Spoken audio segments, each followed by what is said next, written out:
Bienvenue à ce grand live. Nous sommes mercredi 15 décembre 2021. L'année est en train de finir sa carrière.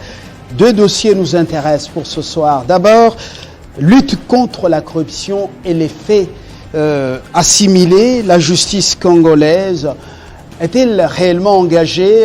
Nous allons nous inspirer du discours du chef de l'État volé. Justice, parce qu'on dit la justice élève une nation, mais est-ce que la manière dont les choses se passent, il y a moyen d'espérer quelque chose encore dans cette justice voulue socle de l'État de droit? Voilà, ce n'est qu'un questionnement. Georges Kapiamba est le tout premier invité de ce soir. Il est le président de l'ONG ACAJ. Avec lui, nous allons tourner autour de cette actualité. Le second, c'est le professeur Pierre Nsana, qui est également écrivain à l'IFASIC. Il est professeur. On va parler de médias et conflits au Congo, Kinshasa, les journalistes en danger, le journalisme en chantier. C'est le titre de son ouvrage, inspiré par sa thèse. Christian, d'abord, la charpente du journal. Bonsoir. Bonsoir Fabien, merci d'être avec nous, madame, messieurs. Place à l'actualité.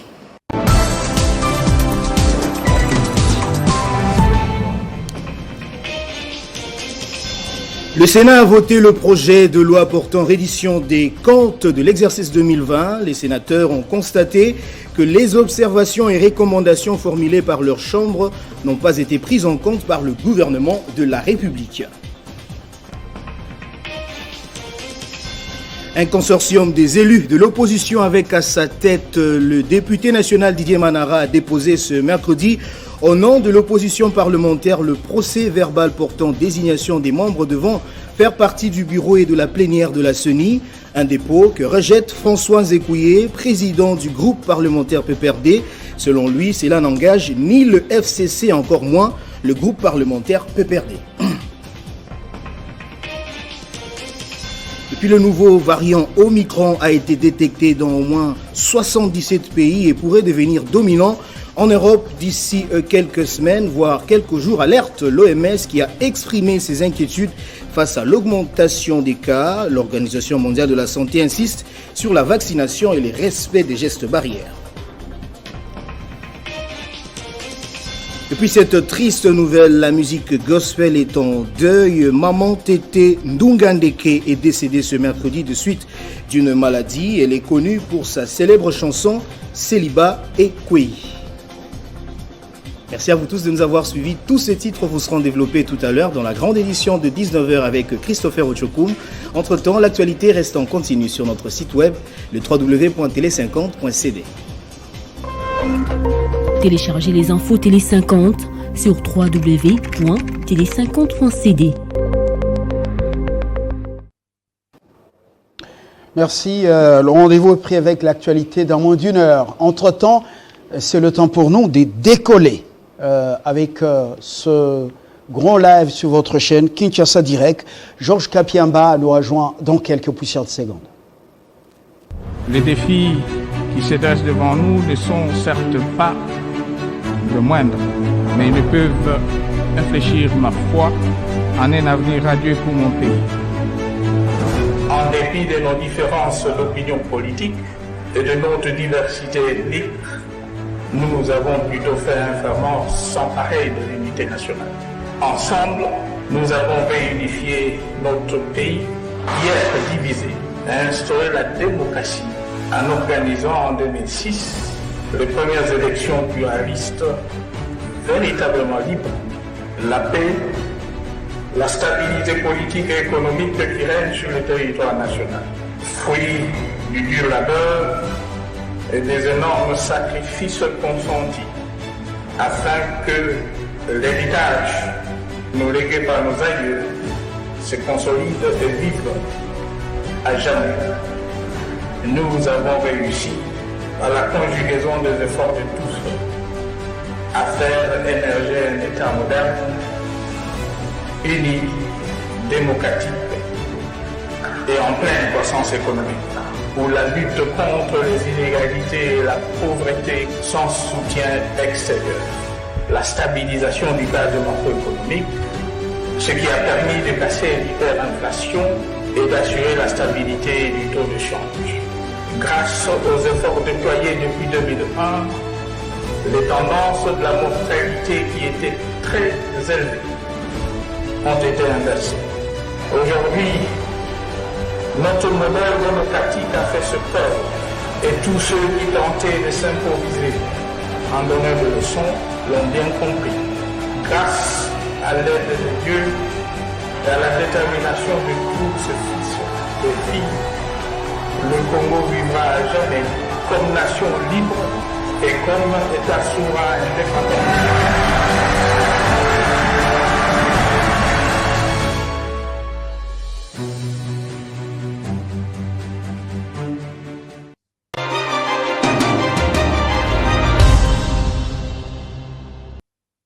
Comme annoncé, Georges Krapiamba était avec nous comme premier invité de ce soir. Monsieur Krapiamba, bonsoir. Bonsoir. Et c'est votre grand jour, ça tombe bien. Je vous ai fait pression pour venir quand même. C'est votre grand jour, le jour de votre naissance. Merci. Bon anniversaire. Merci beaucoup, Fabien. Une bougie de plus dans le combat pour la justice au Congo, l'accès à la justice. Tout à fait. L'accès à la justice, protection des droits des citoyens, lutter pour la bonne gouvernance et aussi et surtout les partages équitables de ressources nationales.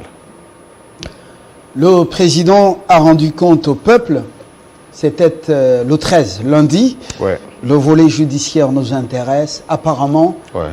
Comme en décembre, plutôt au mois de juin à Goma, devant notre confrère le Sokweno, il disait qu'il n'avait pas l'idée, il ne s'était pas fait l'idée du degré de la corruption quand il venait aux affaires. 6 mois après, presque 6 mois après, on sent que ce n'est pas un homme heureux après avoir placé des hommes en la justice, une justice qui doit constituer un socle de cet état de droit. On sent que c'est un homme apparemment déçu et qui voudrait peut-être encore apporter des changements en nommant de nouveaux hommes ou en tentant la chance avec des nouveaux hommes dans l'appareil judiciaire. Est-ce que c'est votre lecture personnelle? Bien sûr, c'est notre lecture. D'abord, nous nous sommes félicités et hier, la CAJ, nous avons organisé un point de presse pour d'abord nous féliciter du fait que le président de la République ait porté cette interpellation sur la place publique et à l'occasion d'une cérémonie aussi comme celle-là, lorsqu'il s'adresse à la nation. Et pour nous, il n'a fait que porter sur la place publique ce que les Congolaises et les Congolais, les organisations de défense des droits de l'homme que nous sommes, nous nous cessons de dire et d'invoquer chaque jour. C'est-à-dire à savoir que parmi les 3 pouvoirs qui sont consacrés par la Constitution de notre pays, à savoir le pouvoir exécutif, pouvoir législatif, pouvoir judiciaire, celui de ces 3 qui a comme mission d'assurer la protection des droits et libertés fondamentaux des citoyens ne fonctionne pas comme il se doit, n'arrive pas à réaliser les attentes de la population et qu'il faille de nouvelles actions pour apporter des changements à cette situation. Sinon, c'est l'état de droit, l'ensemble du projet d'un état de droit en République démocratique du Congo qui est menacé sérieusement. Alors, avant d'arriver à la recommandation que vous formulez à l'endroit du chef de l'État, nous allons essayer de passer en revue quelques cas qui cimentent un peu votre argumentaire. Bien sûr. Vous êtes déçu concrètement en quoi? Alors, dans le document que nous avons publié hier, nous avons évoqué quelques cas, parmi tant d'autres.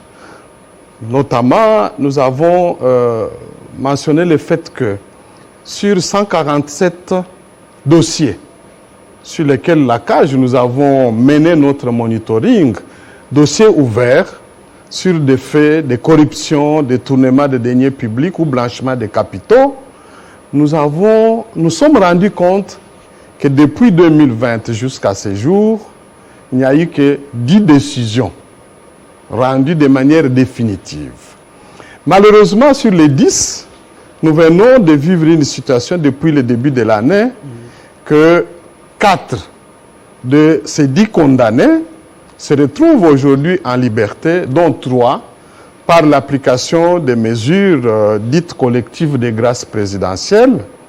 Rappelez-vous d'un ex-DG de l'OVD, du DG de Sococ, d'un ancien ministre de l'EPST. Les 3 sont sortis sur base de l'application de cette mesure et un 4e venait de sortir de la prison à la suite d'une liberté provisoire controversée lui accordée par la Cour de cassation.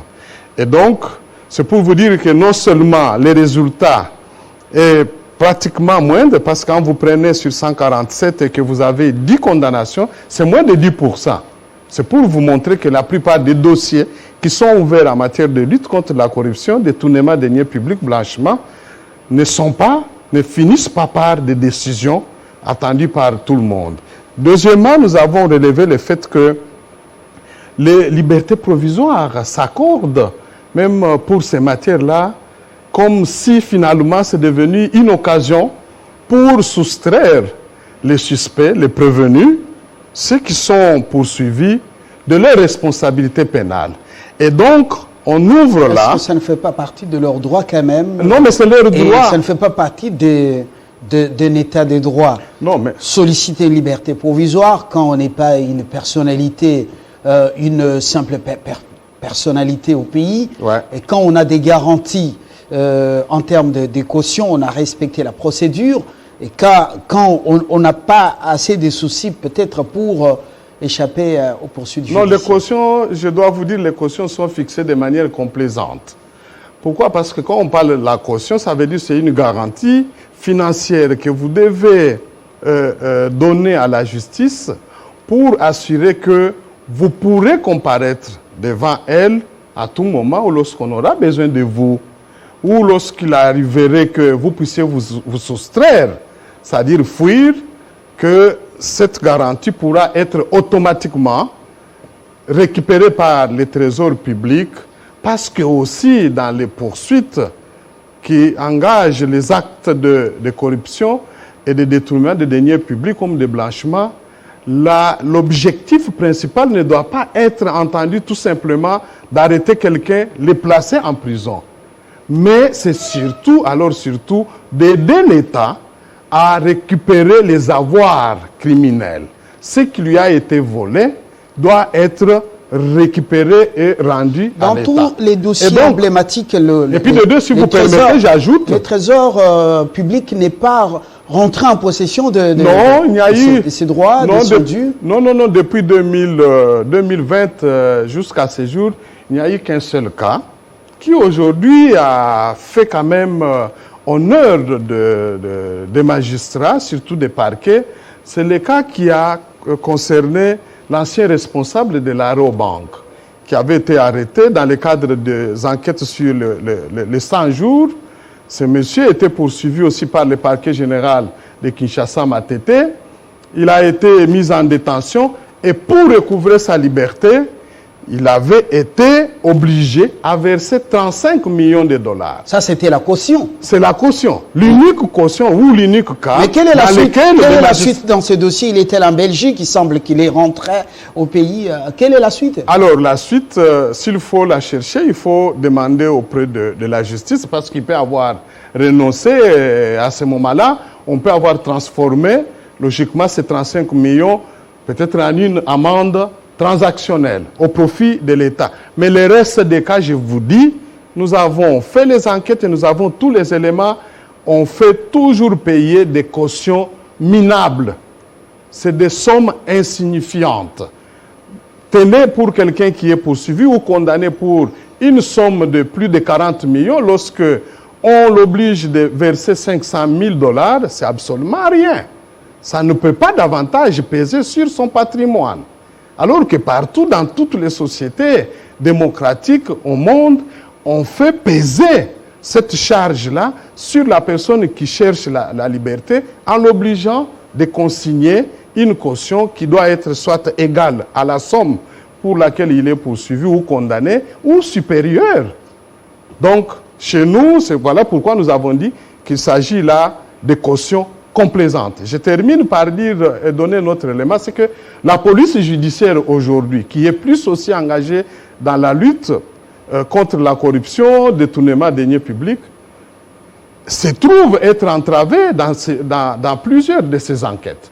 Surtout quand il s'agit des enquêtes qui portent sur des dossiers assez délicats, comme les dossiers qui portent sur l'opération de bancarisation. Vous savez que cette opération continue à faire perdre énormément d'argent, pas moins de 50 milliards de francs congolais mensuellement au trésor public.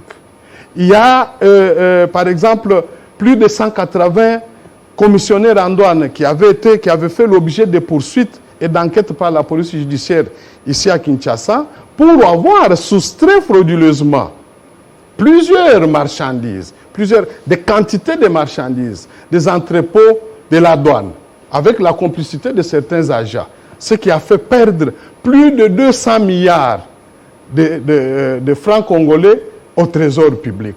Je ne vous cite que ça, mais c'est beaucoup de dossiers. Mais lorsqu'ils commencent à enquêter, ils font toujours l'objet de pressions de la part de leur hiérarchie judiciaire. C'est soit qu'ils reçoivent des coups de téléphone pour dire « communiquez-nous ces dossiers-là ». C'est sur demande de X et Y, et quand les dossiers partent, il est placé au congélateur. On n'en parle plus, donc on fait jure comme ça. Toujours X et Y, on ne sait pas l'identifier. Non, mais personne n'a le courage de le citer. Non, la cage, nous en avons. Attendez, vous allez voir dans les rapports annuels qui sera publié cette fois-ci, nous allons donner les noms. Vous allez citer les noms des gens. Bien sûr. On ne va pas vous amener en justice avec des menaces. Nous allons prendre toutes les précautions possibles pour que, même si l'arrivée qui nous amène en justice, nous serons en mesure de les faire échouer dans leur entreprise criminelle. Et donc, je termine par tout simplement dire que tout cela amène est de nature à créer finalement un doute dans notre société et de nature à décourager les hommes et les femmes qui sont engagés dans la société civile, engagés au sein de plusieurs institutions de l'État, organes de contrôle, qui veulent aujourd'hui contribuer à l'éradication de ces antivaleurs, à savoir la corruption, le détournement des deniers publics et blanchiment des capitaux. Alors, vous avez réuni un courage exceptionnel à Cage, à travers vous, pour penser qu'il existe des laboratoires politiques obscurs rattachés à la présidence de la République qui font profiter abusivement justement à certains réseaux des grâces présidentielles. Nous avons des éléments, nous ne les disons pas par hasard. On le disait à l'époque de l'ancien directeur de cabinet intérimaire. Est-ce que ça continue encore? Mais nous le disons, nous l'avons affirmé dans notre document parce que nous avons enquêté et nous nous sommes rendus compte finalement qu'il y a ces réseaux politiques d'individus qui essayent d'exploiter, d'instrumentaliser les mécanismes de la grâce présidentielle pour faire bénéficier des avantages, notamment de quitter les prisons à certains de leurs qui sont par les faits de poursuites judiciaires à cause de leur implication dans des crimes de corruption ou de détournement de deniers publics. C'est stratégique votre dénonciation en ce moment où souvent les grâces présidentielles se préparent. Stratégique pour empêcher ces réseaux de faire leur boulot? Bien sûr, c'est pour d'abord il faut les dénoncer pour qu'ils sachent qu'ils sont déjà détectés par les acteurs de lutte contre la corruption et nous en savons et nous comprenons pourquoi. Contrairement aux pratiques connues en la matière, vous allez constater par exemple que dans l'ordonnance du 28 juillet de l'année en cours, qui a servi de fondement pour la sortie de la prison de l'ancien ministre de l'EPST, on a à l'article 5 enlevé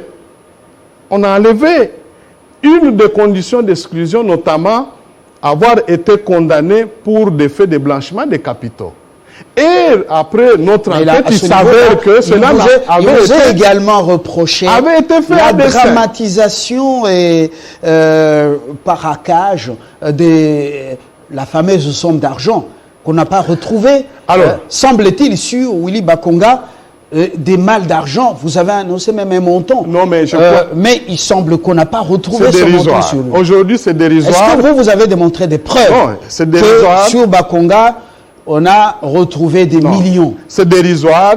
Ce qui est constant, indiscutable, c'est que la Cour de cassation a eu à les juger, à les condamner pour transfert illicite des devises en francs et en dollars, en devises étrangères.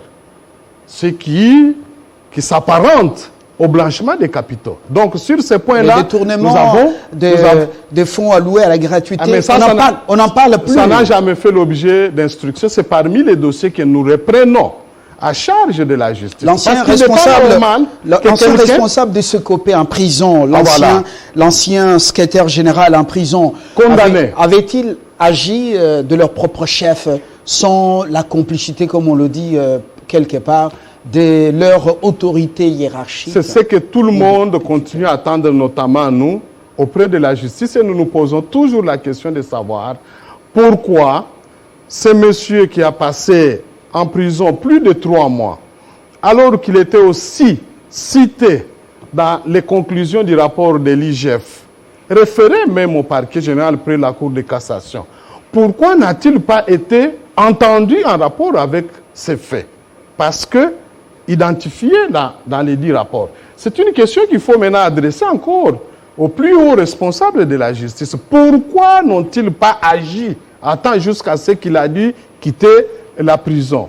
Il en est ainsi d'autres dossiers comme ceux que je venais de citer ici. Bref, il s'agit pour nous un flux de faits, de comportements qui laisse tout simplement croire qu'il n'y a pas de volonté d'agir dans le sens de combattre la corruption, les détournements de deniers publics dans notre pays. Et là, voilà pourquoi la CAG a recommandé vivement au président de la République d'agir dans le sens de faire une mise en place, alors dans les meilleurs délais, sinon la situation est en train de provoquer beaucoup de conséquences. Une nouvelle mise en place, on se souvient de ces magistrats tolérance zéro, quand ils sont arrivés sous Joseph Kabila, les résultats vous les connaissez.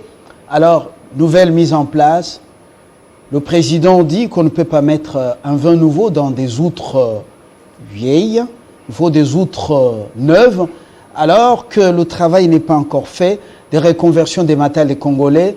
Est-ce que ça ne sera pas seulement une gageure si le président aura un second mandat, véritable gageure, quand on sait que même dans sa propre cour, vous parlez de gens, vous surnommez, vous avez, ça c'est laboratoire politique obscur, sans pour autant avoir le courage de citer les noms de ces gens et de les donner au président. Non, mais ça va se faire, ne vous en faites pas. Ça va se faire quand? Nous utilisons les canaux officiels généralement pour atteindre toutes les autorités et nous le faisons toujours.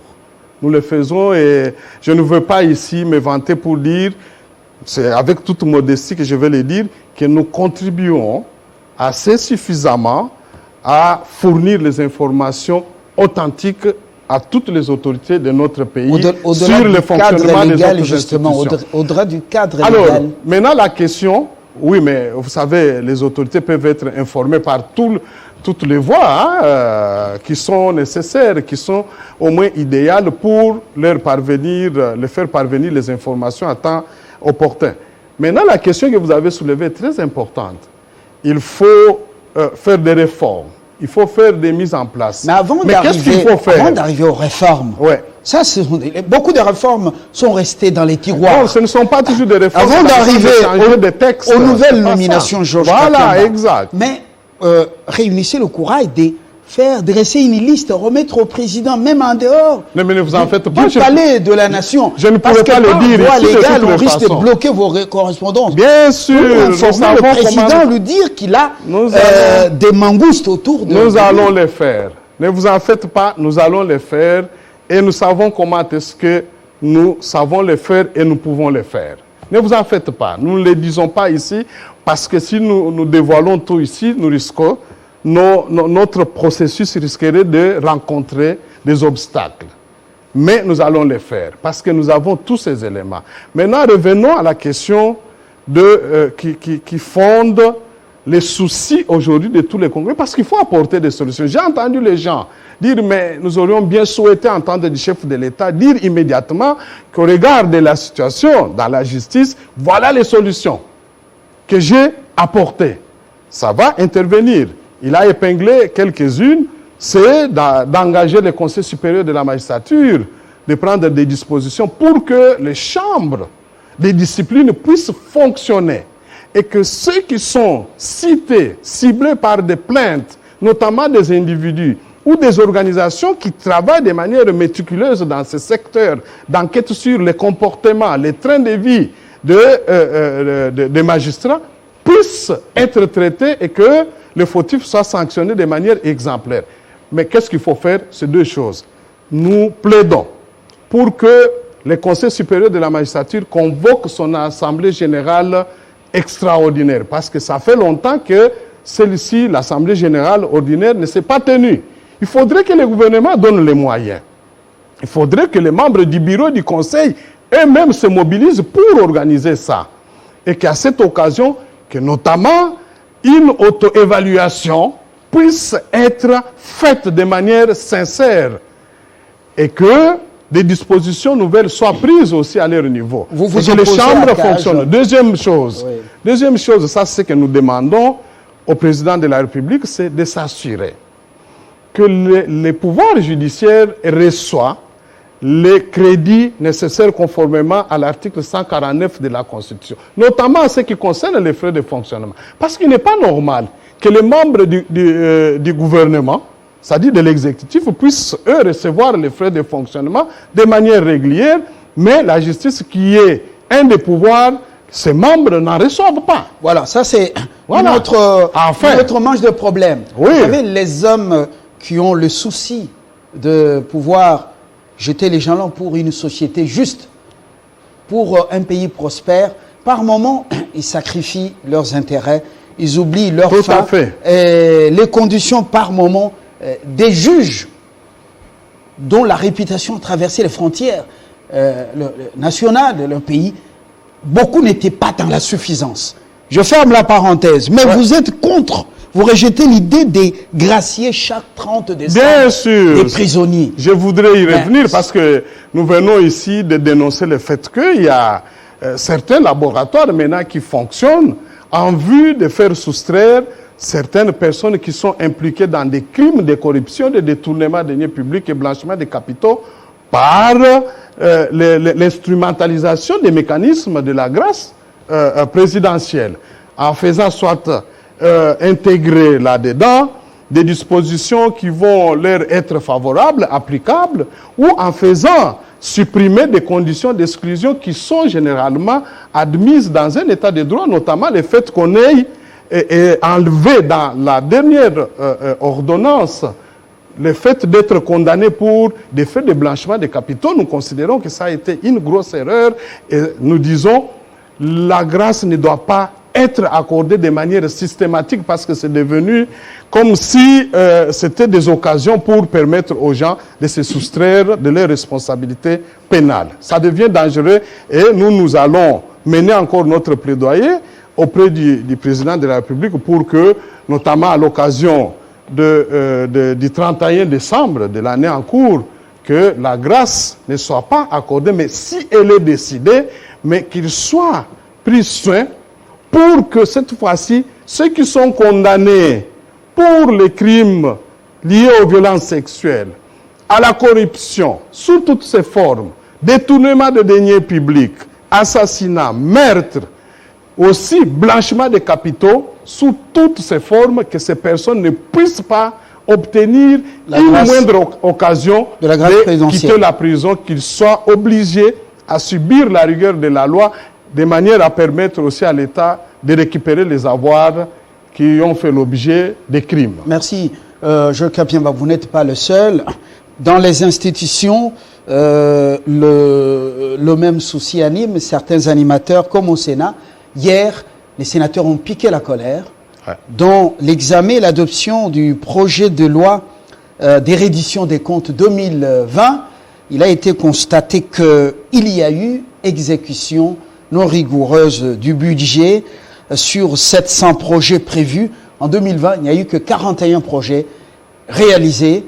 Et le Sénat promet, d'abord exige des lumières, que lumière soit faite, mais promet d'aller en justice, conformément à l'article 190 du règlement intérieur, aller en justice pour que lumière soit faite sur vraiment cette façon de Nous félicitons les sénateurs et nous les encourageons, nous appuyons cette démarche. C'est ça, même faire preuve du patriotisme. Et nous pensons qu'il faut que les nouvelles possibilités puissent finalement être mises en application pour qu'on puisse barrer la route à tous ceux qui s'amusent à mettre leurs mains sur la caisse de l'État parce qu'en se disant qu'ils vont bénéficier des immunités. Merci. Et je termine par dire que vous savez que par rapport à cette question, nous avions déjà donné le ton, la voix, la cage, nous avons dit et nous l'avons même répété pour dire nous prenons acte et nous encourageons, nous félicitons les chefs de l'État pour avoir pris l'engagement solennel et public de faire opérationnaliser la Cour des comptes. Nous voudrons que la Cour des comptes devienne opérationnelle rapidement. Pourquoi? Pour aider la République à détecter ce genre de magouilles. Vérifier les projets.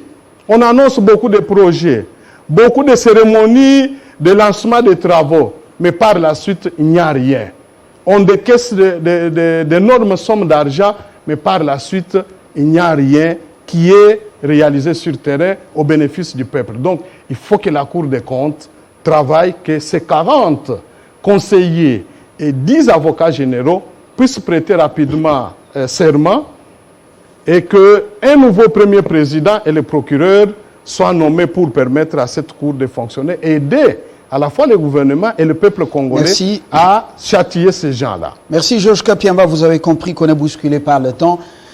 Difficile de nous étendre sur les autres volets du discours du chef de l'État, notamment le manque de pilotage et de coordination des projets annoncés avec le coup d'envoi et autres. Est-ce que ça augure un remaniement, même au niveau de la primature? On s'interroge, on n'a rien affirmé. Je vous souhaite très bonne soirée et bonne fête d'Aniv. Merci, merci. Dans quelques instants, Pierre Nsana avec nous pour quitter justement la redevabilité. Nous allons rester maintenant dans les médias, mais avec un pied en politique tout de même.